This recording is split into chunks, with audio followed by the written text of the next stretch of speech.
Hi, everyone, and welcome to the Med Spa Success Strategies podcast. I'm your host, Ricky Shockley, owner of Med Spa Magic Marketing, and this is where med spa and aesthetics practice owners come to discover strategies and tactics that help them better market and manage their practices so they can grow, improve profitability, and create greater impact for their teams and their patients. Today, I'm excited to be joined by Gina Graziano. As the visionary founder of Med Spa Matchmaker, Gina leverages her expertise and relentless drive to sculpt state-of-the-art med spas from mere concepts into thriving clinical practices. She not only establishes but also elevates distinguished brands, infusing them with strategic marketing acumen and innovation in an increasingly lucrative aesthetic market. She's highly effective at separating the signal from the noise, and her insights and strategic foresight make her a sought-after advisor among leading research firms like Alpha Insights and GLG. Her influential role extends to advising private equity firms and financial institutions, shaping the direction of the aesthetics field. Her forecasts and analyses are not just predictions, they're blueprints for the industry's future. Gina, thank you so much for joining us. We're excited to have you on the podcast. Same here. Thanks for having me. Absolutely. So I know today we've got a few topics we really wanted to dive into. I'm really excited to dive into these topics because these are things that we've talked about on the podcast and just Lauren, like with our clients too. So excited to dig into this a little bit deeper. And I know, Gina, we kind of prepped and we went through the first couple of questions and you're like, that's where I focus the bulk of my time. So maybe these are going to be topics that spin for us a little bit, but I'm confident that our listeners are going to get a ton of value from this. So the first thing we had on our list to discuss was where, and this is a very broad question, but where do people go wrong when making a device purchase? What things should they be looking out for? Sure. I would say the number one mistake people make when evaluating aesthetic devices is not buying the right device for their patient base. And it sounds so preliminary, but you'll have a rep that'll walk in and tell you an IPL is the best thing ever and you need to have one in your practice, but you have a patient base of skin type 5 and 6 patients who are not appropriate for that device.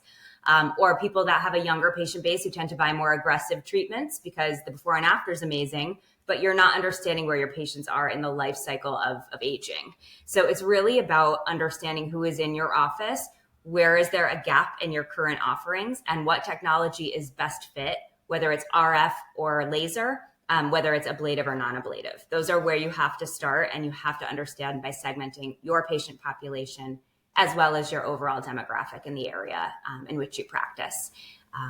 And then to kind of piggyback on that, understanding the laws in your state and who can perform what type of laser. I have seen that happen so many times where you have a class 2 or a class 3 laser and you have people in the office that actually aren't legally allowed to fire that without direct supervision. So really understanding your practice is where to start. Awesome. So branching off on that, Lauren, did you have any questions on that? Yeah, I guess my question would be if I was a practice owner, like where would I start in terms of figuring out what my patient base might be interested in if I was newer and maybe don't have as much of an established base? Is there like a survey I should be doing or questions to ask? Things like that, just where to start in terms of getting those answers. Sure. If you're brand new, the demographics of the town is generally a good place to start. So, we're looking mostly for people between the ages of 25 and 65. Those tend to make up about 80% of the market purchasing in aesthetics right now. You'd want to know what their average household income is. It's going to give you a marker for the types of treatments we should bring in. If people are geared towards the 25 to 35-year-old bracket, we might do more things like toxin, entry-level skin tightening treatments, lip filler, things that are more in line with that patient base, where if my base is 55 to 65, I might do more corrective, more than preventative types of treatments, more aggressive CO2s, things like thread lifts.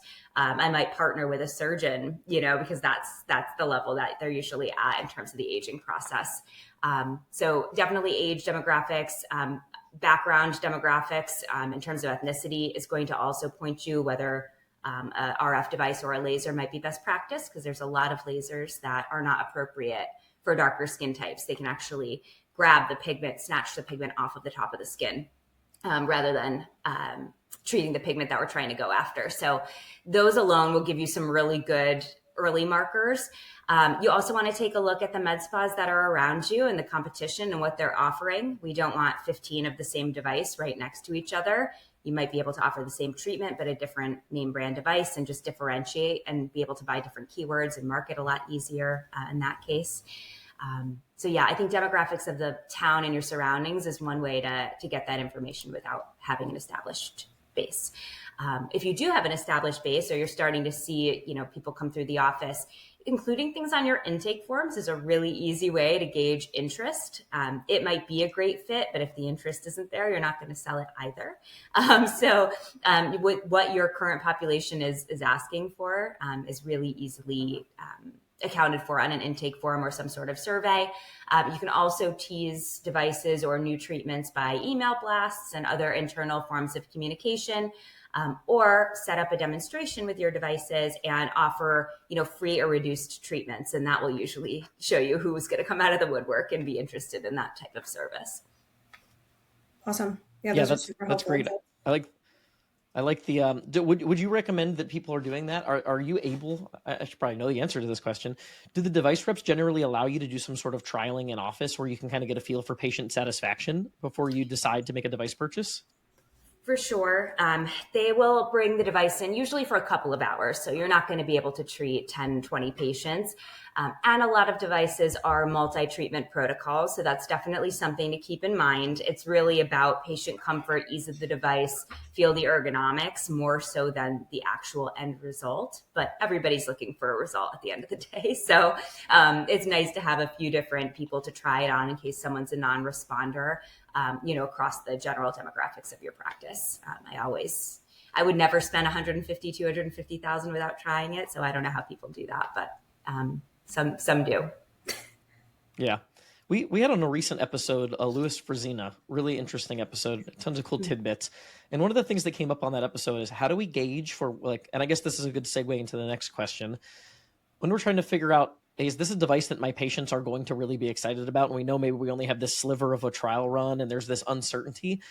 I don't know if you have any ideas in this area, but one of the things that we talked about was looking at something like a Real Self, where you can look at patient satisfaction reviews of devices. So maybe that branches into our next question here, which is when we're trying to figure out, specific devices, what are the things that, I don't know what you're able to say or not say in this regard, but what are the things that you think are hot right now that tend to be working well, are profitable, and maybe some of the areas and device types, at least, where you see people struggling to produce profitability? Sure. Well, there's different segments of the market that are more popular, right? So skin tightening and skin rejuvenation in general is the number one market in aesthetics. So if somebody is brand new, doesn't have any equipment, we're going to start with devices that can rejuvenate the skin. That's number one. If you start with something like a body contouring device or a women's sexual health device, you're already playing from behind because it's so far down in the list of what people are actually buying. So I think it's really important to start with the basics. Skin rejuvenation and hair removal are kind of like the two that capture probably 60, 70% of the market.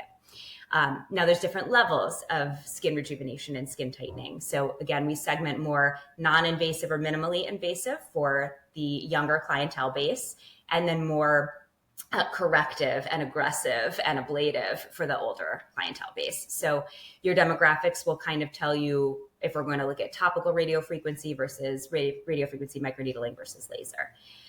I do think skin rejuvenation in general has a lot of very exciting technologies right now that are doing quite well. RF microneedling is one that's been doing well for about 5 years, and we don't really see any signs of that slowing because it is so versatile and can treat everything from acne to scars to skin tightening. So there are a few companies that are really best in class for RF microneedling.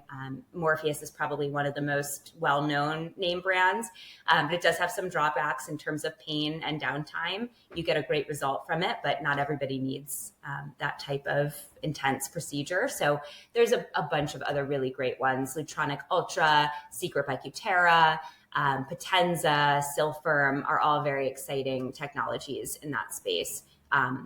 For regular skin tightening, just topically without breaking the skin, SoftWave is an up-and-comer that a lot of people are quite happy with. You don't need any numbing cream, no downtime. So it's a very easy treatment to sell, and it's quick. So the providers really like performing it, which is yet another consideration. And you have to have people on board selling these treatments or they're not going to sell or move in the practice. So all of those skin tightening devices, whether non-invasive or semi-invasive, I think are going to continue to grow and be a staple in every single practice. You also need kind of the classic lasers in most med spas: hair removal, intense pulse light, maybe something for vascularities if you tend to have an older patient base or you're seeing a lot of rosacea and redness in the practice. But as long as it can treat skin, it usually has a place. Where I find people get into a tough spot with devices is starting with something like a body contouring device, which this is an unpopular opinion, but they just don't do it for me. The body contouring treatments in general, they have the highest refund rate out of any treatment in aesthetics because it's so hard to find that patient that's within 10 pounds of their ideal weight, eats well, exercises, has one stubborn area that they want to treat. It's usually someone looking to non-invasive body contouring instead of going the lipo route. And it's just not appropriate a lot of times. So seeing a 20% reduction on yourself over 6 months, is that worth $5 or $6 grand? I'm unsure, So I find a lot of people struggle with body contouring. Cool sculpting still has a place, but inherently there's a lot of issues with cold technology, with necrosis, with adipose hyperplasia, where the fat actually gets bigger instead of shrinking. So I see a lot of people dealing with complications from cool sculpting. And after that, we had a warm sculpting option called Sculpture from Cynosure, which was a really tough one. A lot of people lost a lot of money in that machine. Just really doesn't work, and it hurts like crazy. So people weren't getting to efficacious temperatures. So body contouring has a lot of issues, and I probably wouldn't go there for my first, second, or third. Or fourth or fifth, maybe. Maybe. And Lauren, I know that's been our experience from a marketing standpoint too, is like those things tend to be really challenging. And, I don't have everybody else's data, but we have ours. And we got some really good insights from a contact we have at Allergan that, they like, it's like a lot of practices have been struggling with selling those types of devices the last couple of years. Yeah. And I tend to agree with that analysis. Like it does seem like a tough sell from a marketing standpoint, especially in terms of getting people through the door as the initial touch point. Like maybe you're selling some of those packages to the patients that already know, like, and trust you, but I think it's really challenging to bring patients in for those services.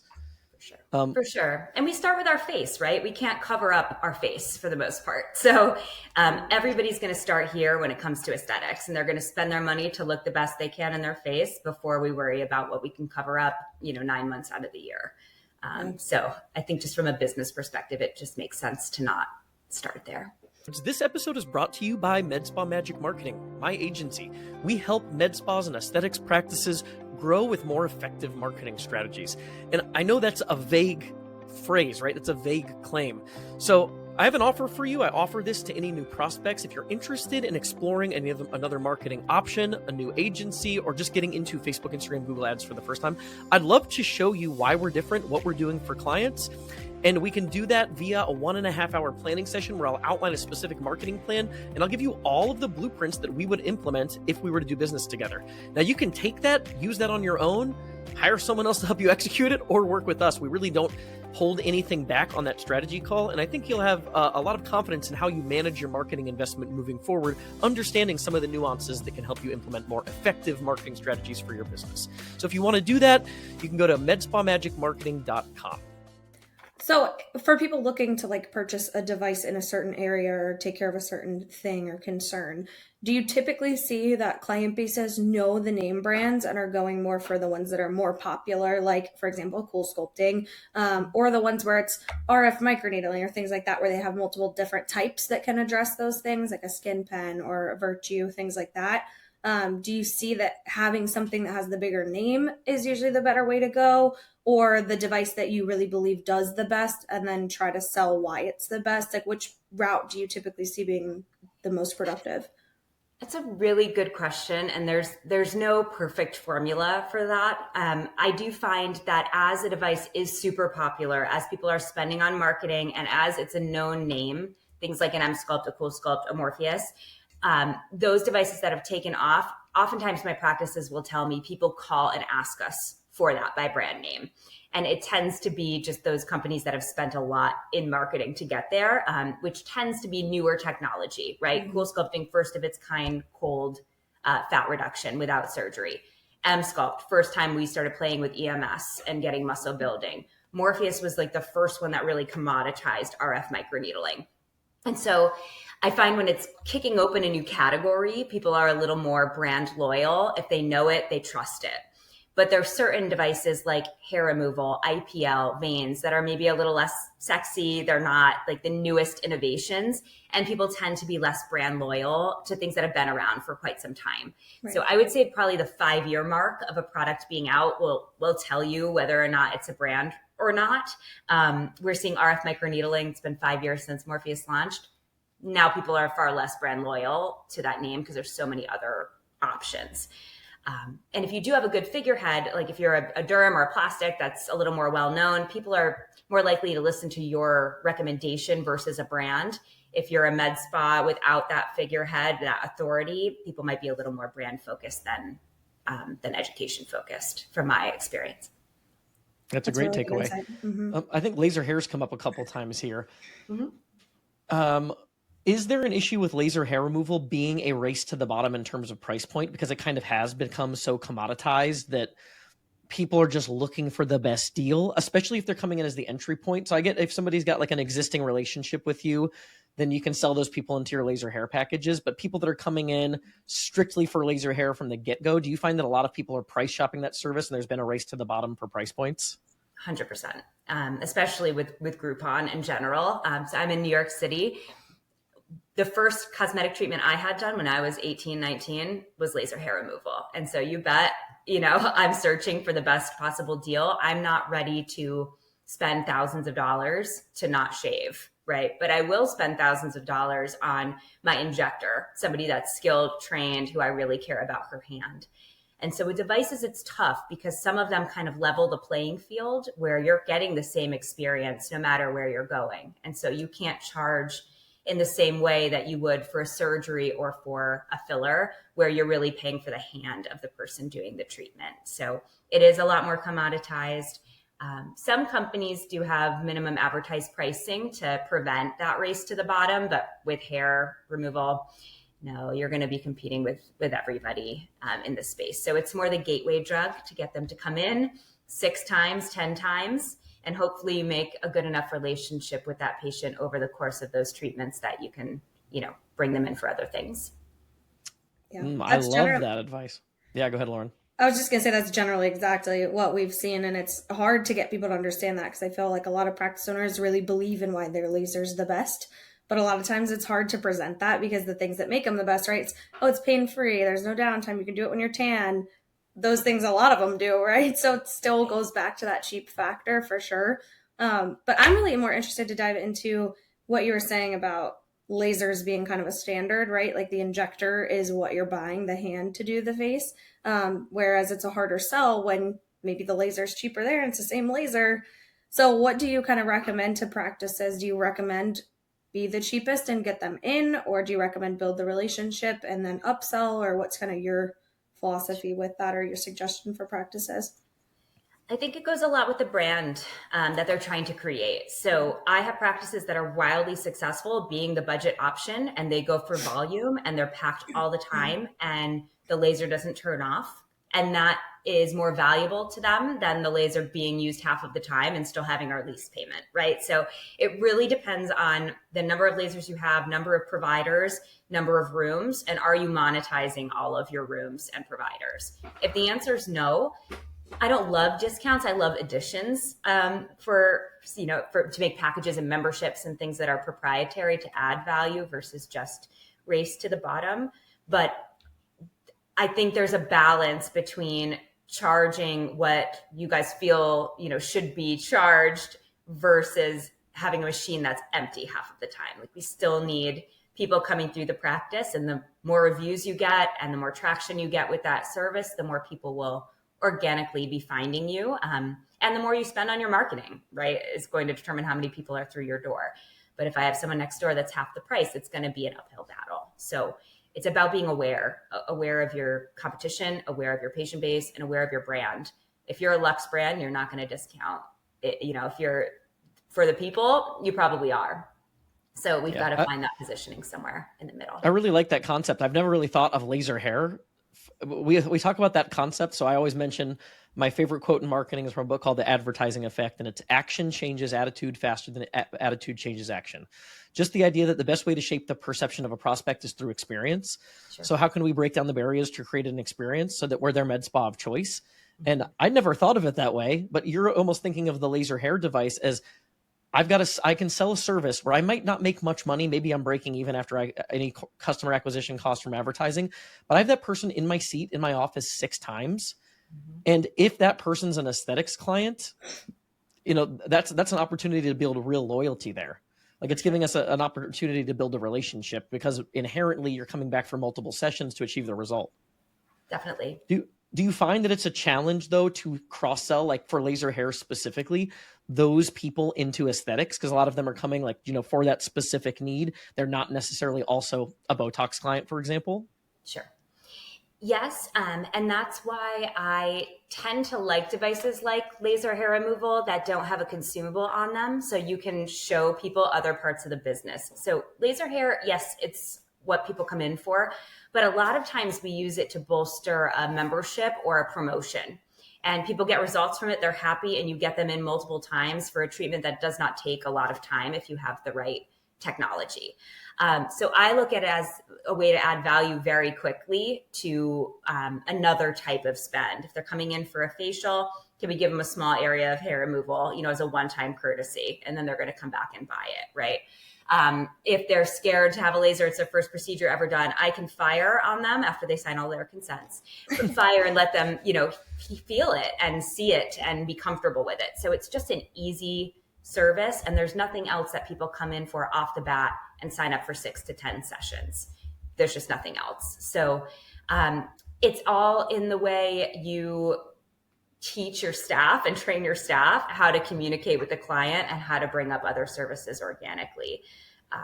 I always teach my people to talk in the third person, talk about the event they had, the facial they had, the IPL they had, and just show your beautiful skin and just see what resonates. But you'll look at your patient's intake form and maybe they've checked off skin or, hair restoration on their head or brown spot removal. And if you ask for the right information, people will tell you what they're interested in. Is that a standard that people are always using that on their intake forms? No. So that's probably a pretty important component there is make sure your intake form actually asks about area of concern. So you're prepped for the conversation when they're in the consult room. Yep, absolutely. And I have people, I tell them, if you're thinking about adding it within the year, put it on your form. Because, I can't tell you how many times we've not understood what we had in the practice until we started updating the forms. And really quickly you can see, all right, 50 people checked off, vein treatments. Why are we not doing this here? So it can spark something that isn't even in your mind's eye. Yeah, cool. Great takeaway. Yeah, I think that's a great insight. I think shifting the gear into the next thing that's come up a lot is the expense of these products. I think in our experience, what happens sometimes, or maybe even often, is people have a grandiose vision of what this laser product is going to do for them. They maybe get a sales pitch from the rep that paints this very idealistic projection of what they're going to get per session. And then maybe it includes the assumption that they're actually booked for sessions on the device. And then one of the things that we just see a lot is people struggling with they're over leveraged in debt. And in large part, it's based in devices. I know you said there are a lot of misconceptions around device financing. So I wanted to talk about that a little bit and get your thoughts. Sure. So device financing works a lot differently than any other financing I've seen. And I've been an aesthetic rep and sales for about 18 years in this field. Device loans are different. So there are 2 types of companies, ones that will allow you to lease and ones that make you purchase the machine. The companies that allow you to lease tend to be lower cost machines. You'll lock in for maybe 6 months at a time. The pressure is very low to bring on one of those devices because you're not locked in forever. But I rarely see those really take off within a practice. I'm talking about Venus devices, Roar devices, even AviClear from Cutera has come up with a new model where it's more of a cost share and a very low upfront cost for the device. And what I find is that practices don't feel the need to invest in all this marketing and all this training or really talk about it in the office. It's not their focus because they're not committed to that device. So in general, I find people are less excited about those and push them less. And they tend to be devices that aren't like brand new technology or anything super exciting. So the other side is all the major companies, your Qteras, your InModes, your Lutronics, Cynosure's, your BTLs, that operate in a way that you commit to the machine, but it's structured as a lease with a dollar buyout at the end. And these contracts can be 3 years or 5 years. Most people do 5. And a lot of times you'll have a no prepayment penalty after a year. So you can pay off the rest of the device without seeing interest through all the way, is what the paperwork kind of reads. But in actuality, you are paying usually 12 or 14% interest. And it's structured like a mortgage where it's all interest at the beginning. So when you go to pay off your device a year later, you still have the full principal and then some, which I think there needs to be a lot more clarity and honesty around the way we finance these devices. They make you personally guarantee it most times. Even if your rep tells you that's not the case, you need to read the fine print, because a lot of times you're putting up your house and your business to leverage this device. Now, it's not all doom and gloom. People make a lot of money on devices, but it's just something to really understand what you're locking into. And you will get way better rates through your bank. It's just going to take 4 or 6 weeks, and time kills all deals. And you're probably trying to buy at a show. So you get kind of forced into using the company financing, which is tough. I think the biggest misconception around the financing is when people get checks back for marketing from their reps and they financed a piece of equipment. I spend a lot of time educating on this with my clients, because I just think it's horrible that this happens to my people. But if you finance a machine for $150,000 and you get a check back for $50,000 from your device rep, which happens all the time, you are paying interest and you are financing that money. It's not money back for marketing. It's money that you are paying to take out and use back in your practice. So what that tells me for getting 50 grand back is that we have a 33% margin that you could have negotiated down that laser for. So all my laser reps are probably going to not be too happy with me after this webinar, but I think it's really important to understand you can get a better price for your device, pay less overall, lock into less debt, and pay way less interest if you have somebody helping you negotiate your devices. So you really need to understand the interest rate you're paying, what you're locking into, what you're guaranteeing, and exactly what you're paying to get your own money back. So that being said, do you typically recommend waiting to get into device sales until you feel like you're in a more comfortable place with your business, rather than a new med spa that wants to open the door or maybe doesn't have a whole lot of business and picking a laser that they feel confident in? I think devices are essential to the profitability of the practice, especially where we are now as a society in the US. The number of med spas has doubled since 2018. We were at 5,500. Now we're at 10,800 and climbing.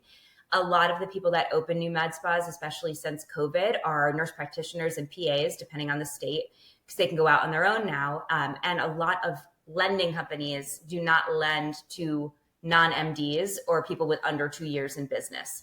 So I actually think the legacy med spas have an advantage by having equipment right now, because there's a lot of people that can't get it or won't be approved for it, especially with where interest rates are at present time. So I don't think it's necessarily a wrong choice to start with equipment, but it needs to be an informed decision on which piece of equipment you're bringing in.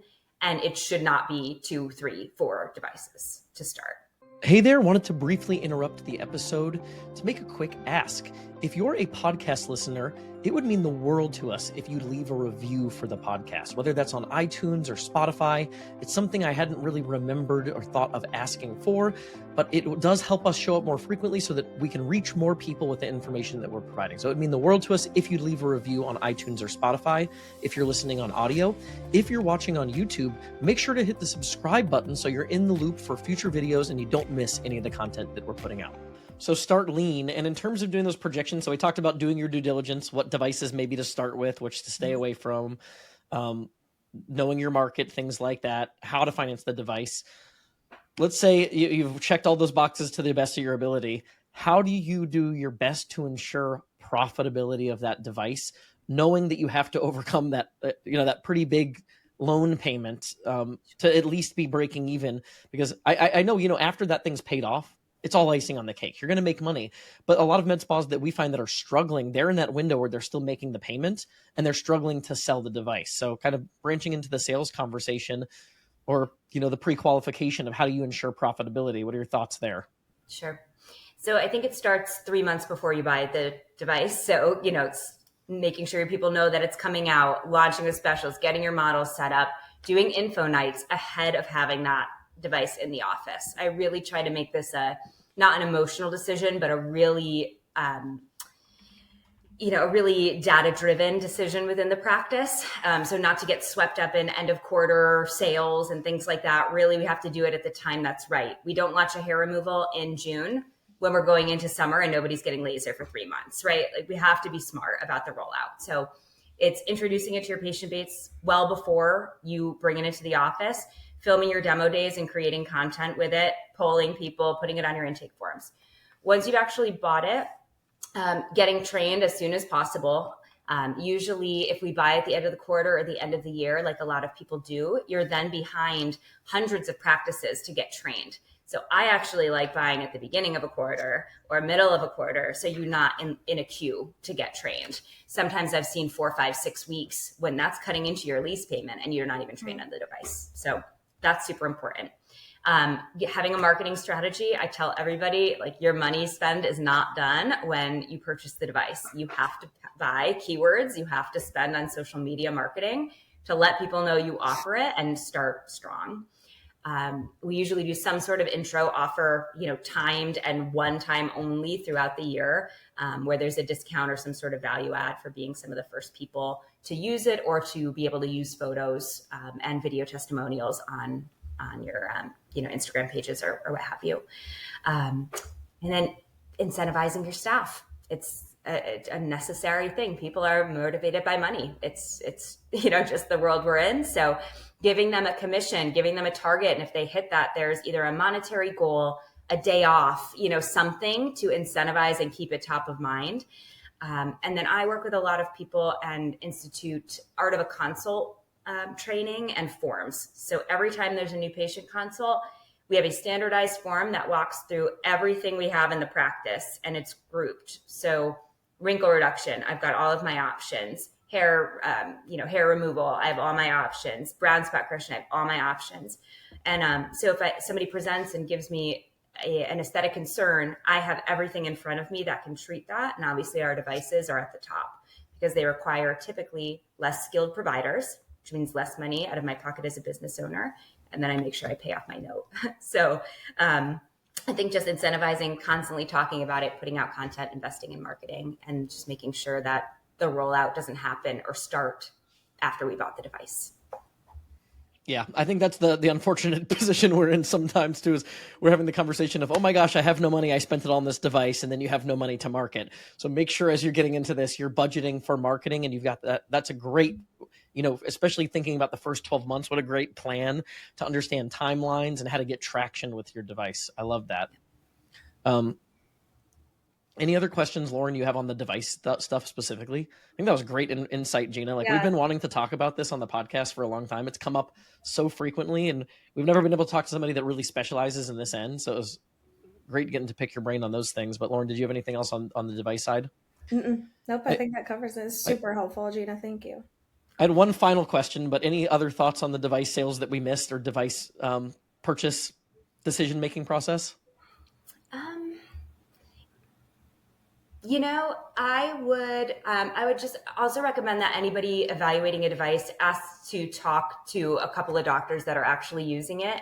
The rep will have your list of their best people that are going to tell you it's amazing. But if you go on the locator, that's my best advice to people. Go on the locator and find 2 random people and call them and ask them about the device, the support from the company, how is their rep, how are patients responding to it, and get real-time feedback. It might sound and look amazing, and it might be by a company that's done other things that are best in class. But I find companies really focus on and have 1 or 2 really great things, and the rest of the portfolio is kind of like, eh. So there's a lot to consider there, and I think actual experience with the device is really important. So yeah, on that note, we talked about kind of referencing real stuff. Is there a way to get a gauge that you know of to kind of get a feel for like, hey, what is actual patient satisfaction from this device? So you don't get in a situation where you kind of sold a bill of goods and then 6 months down the road, you realize, oh, people hate this and it doesn't really do what it was supposed to do. Yeah. Any way to gauge that going into it? Real Self is probably your best bet to get every type of review for a specific treatment or device, honestly. It's a little skewed because obviously they show, patients that are affiliated with doctors that pay the most money to be on the site. It's just what it is. But I would say Real Self is a really great resource. And then I know a lot of my practices post on forums for med spa owners or local business owners in the area. And if you post on that, has anybody had really good experiences with this device? People are pretty open to sharing, if their patients love it or hate it, or their staff loves it and hates it. So just use your social networks, and you always have the locators if you don't have many contacts in the area if you're new. Yeah, that was phenomenal. I hope everybody that purchases a device watches this video. That was such great advice, Gina. My last question was just, you're obviously in the industry, you've worked with a ton of practices. Outside of just devices, any tidbits of general advice for what you see successful med spas doing really well? There are a couple things that you identify as these are the common themes of the high-performing practices, and these are the things that you see the practices that are struggling or constantly struggling with? Sure. So in general, there are some markers. When I first work with my clients, I'll go through their books with them and just look for some general ranges of the types of services that they're providing. And I find toxin needs to be between 45 and 50% of your total revenues to be kind of on level. Toxin and injectable patients feed the rest of the practice. And they happen to be the services that you're going to compete on probably most price-wise as a med spa. Everybody does Botox, everybody does filler. Right? Not everybody has a device, but that is where you're going to compete. So you need to have a healthy influx of injectable and filler patients to sustain. Then I look at things like retail, which should be 5 to 7.5% of the total revenue. Are we missing the mark there? Are people not taking that take home? I look at conversion rates. Are we keeping people every 3-4 months current with their toxin, or is that trailing off?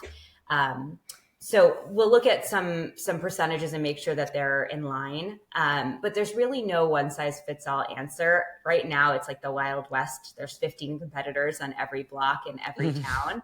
So it's about segmenting and making things a little different. You don't want to be a carbon copy of every spa, but we'll look for those markers to make sure you have a healthy mix of people coming through the door. I do find that people that are embracing more of the wellness angle right now are doing quite well. So people doing drips, NAD, using exosomes, using polynucleotides and peptides, people that are doing medical weight loss, and just kind of embracing the trends right now. Those tend to attract new people and be a differentiator.